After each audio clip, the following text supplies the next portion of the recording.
Welcome back to The Charismatic Voice.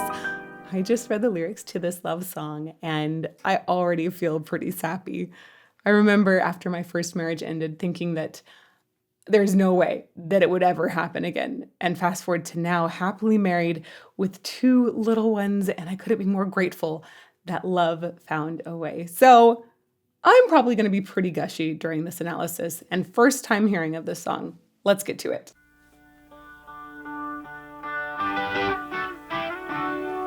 It's kind of light to start. I'm like,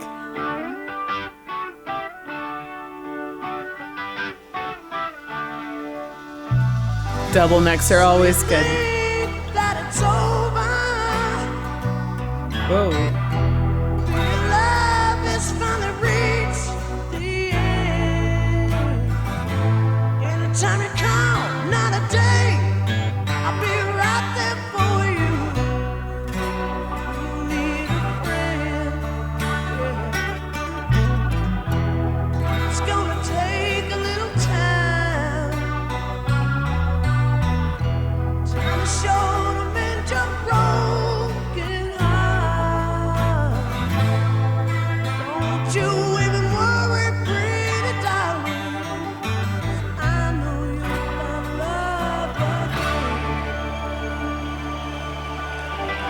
Wow, that's a breathtaking first minute. His vocal quality has a way of instantly grabbing me. I think it feels pained.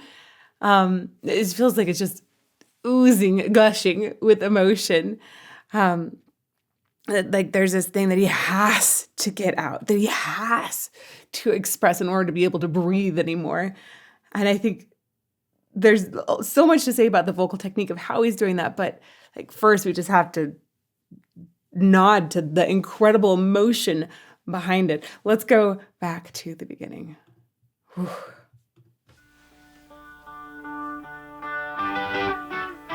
And this combination of sort of like this lighter, almost uplifting instrument, and then his like more pained voice is so interesting to me. It feels hopeful. We moved into a minor key there.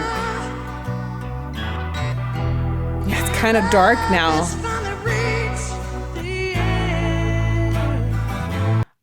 I love that switch. It caught me the first time too. And again, this time, he has a reach. He has this grit still in his sound. I'm guessing that's coming from false folds.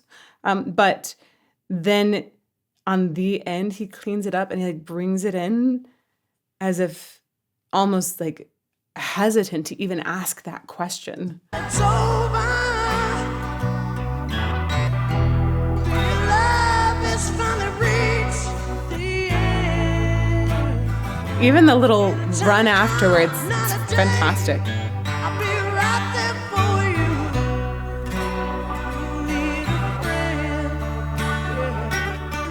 I am just loving the way he's bringing in grit and then taking it away, because you feel the pain when he has that edge to his voice. It feels raw, uncensored.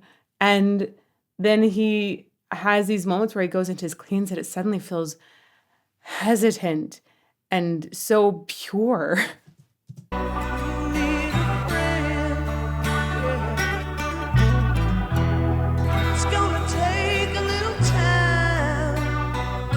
There's also just this amazing connection. So on that phrase, on the like broken, he even has a little stop in the vocal folds on the k, and right before he even has like a little lift in the sound where the vocal folds are no longer vibrating. Yet it's almost like that was a moment that put the fish hook in my cheek, because I'm like, right? Like a little hyperventilation. It just not only strings me along, it hooks me further.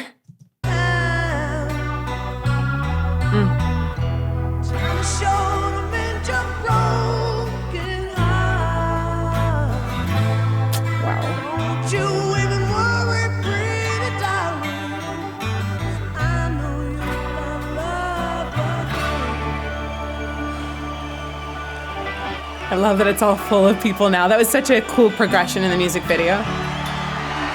Whoa.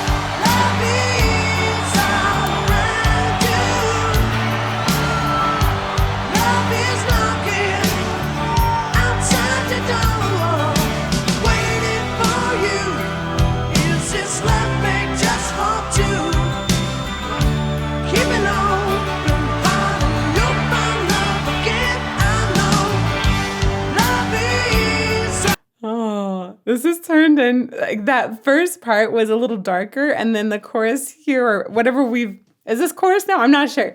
I'm still figuring out the structure of the song. But here it feels so major and optimistic. It's like, it's gonna be fine. I know your heart was broken, but it's gonna be all okay. I am really charmed by his pants with footprints on it. Where'd they go? There we go.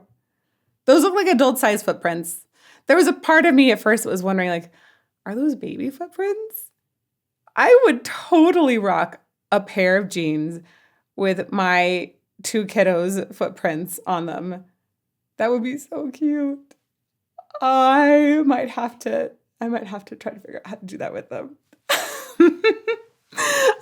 It's just, yeah, of course I think about footprints because my youngest one just turned 1 and his foot is so much bigger than it was a year ago. Okay, anyhow, I told you, I promised you, gushy. I'm loving it. Look at all of the smiling faces.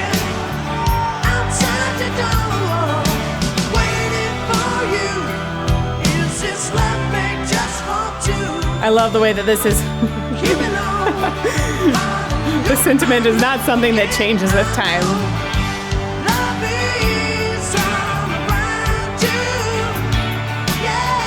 Hair.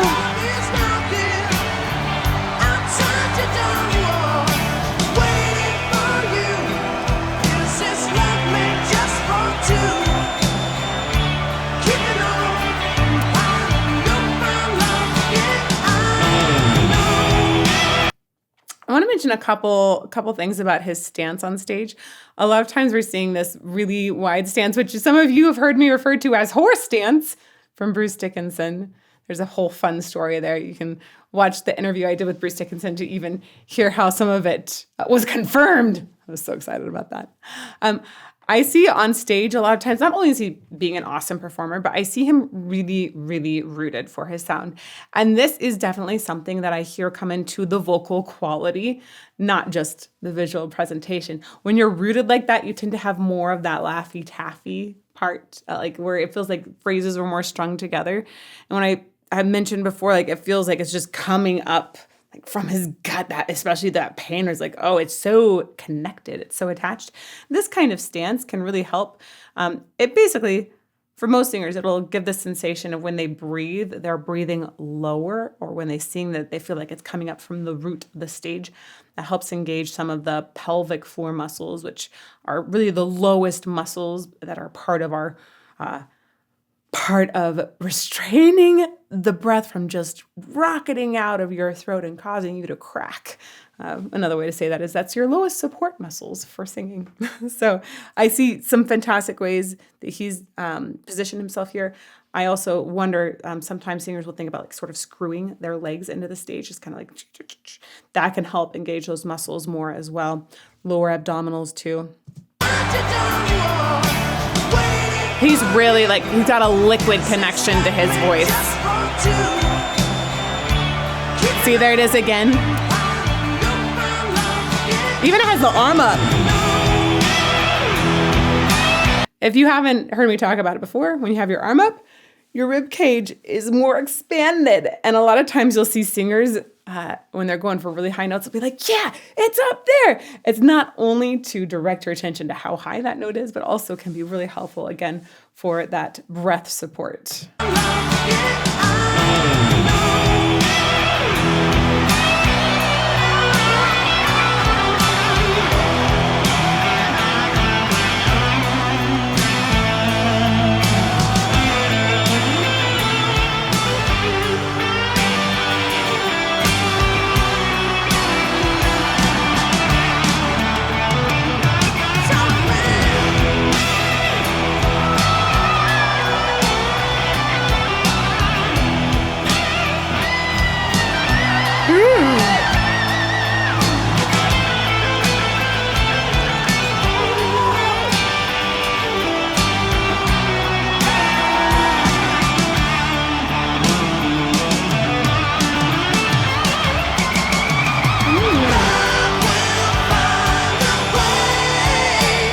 Nice.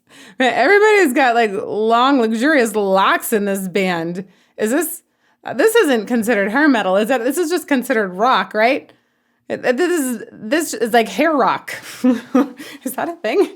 Is that one of those subgenres or niches? What are the advantages of having a double-necked guitar? I would like to talk about this in chat. I'm not a guitar player. I do have a guitar. You can't even see it back here, but it's back in the corner, like kind of beside a sword that's over there. Oh, that's actually a shard blade in case you needed to be specific. Sometimes I need to be specific about my various LARPing weapons. But guitars. I have one that is purposely detuned, which I used for a horror video game cue years ago, and it sounds so gloriously wretched. I don't know much. I've been really enjoying learning about them on this channel, though. Oh my God, have I enjoyed it. I went from thinking like, about guitar to thinking, ooh, and now I'm loving the phrasing, I'm loving the tone qualities, and I'm ready to learn more about double-necked guitars. Like, obviously, there are probably some more notes that you could play on here. I'm guessing we've got different tone qualities that are assigned to each one, but why? If you've only got two hands, why would you want a double-necked guitar? Like, what is that, just for variety and a performance? Do they ever play both necks at the same time, just as one person? I know I've seen like two people like playing a double-necked guitar, but then why not just have two guitars? Talk to me about this. Educate me, please.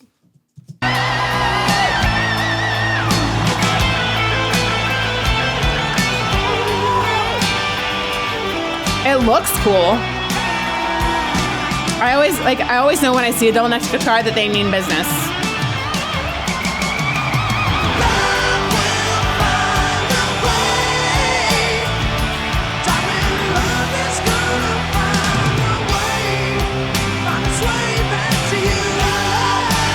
Look at that stance. Oh God. What a time to pause. My brain already sent the pause signal and that jump then happened. Oh God.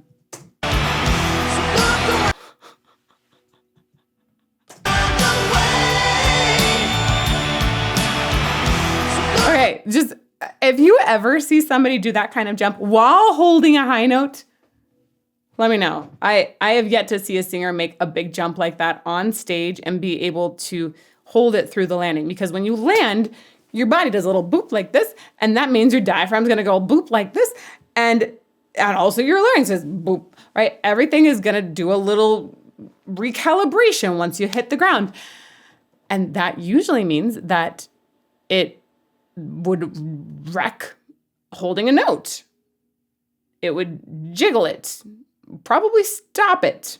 I know this because I had to plan jumps kind of, maybe not that big, but I remember doing one staging where I had to do a ton of jumping during an aria, but it was always carefully planned, so I would jump and land when I wasn't holding a high note. So anyhow, stunning feat, but also one that I think has to be carefully planned usually, and you also often need just a tiny bit of recovery time right after landing as well.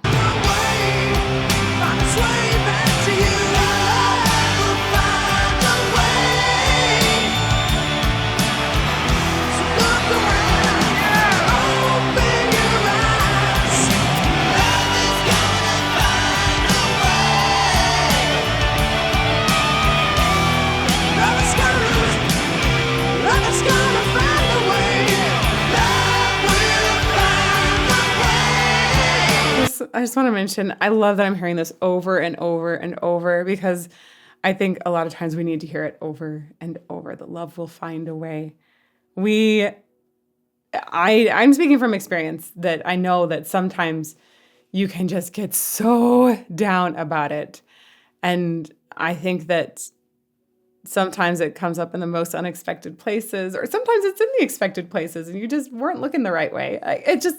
Love does find a way, though. And I think that's beautiful. And I think we need to be reminded of it a lot.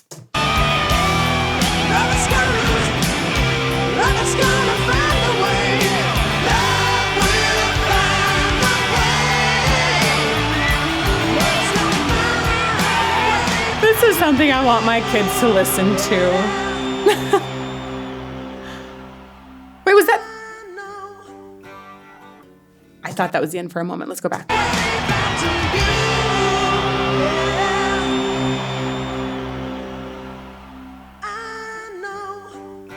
Beautiful delicacy.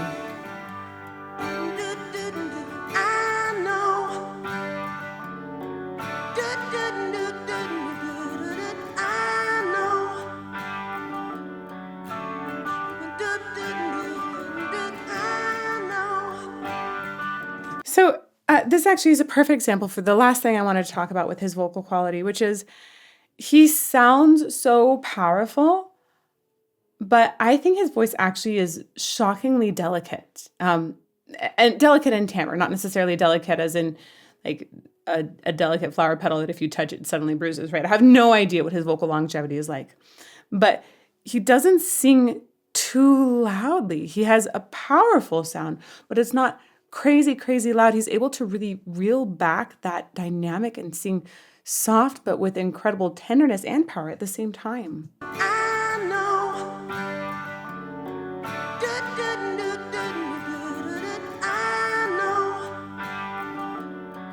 I would think that that song would, or that sound would be carried through a long career. It looks like he's still recording in June 12th of 2019. Totally sappy and totally uplifting, encouraging. Yeah, I definitely want to listen to this with my kids. I want to spread this song around because I feel like it's just something that people need to hear. And it's also really, really fantastic vocals. I like the way he's so in control of his power, his grit, his cleans, his long phrases, incredible vocal support with them too. I just, like, this was good all around. If you want to see some of Bruce Dickinson doing horse dance so you can make a comparison to that, I'll put that up over here as well as a few other peppered in things that you might enjoy that are similar. And may you fall more in love with music every day.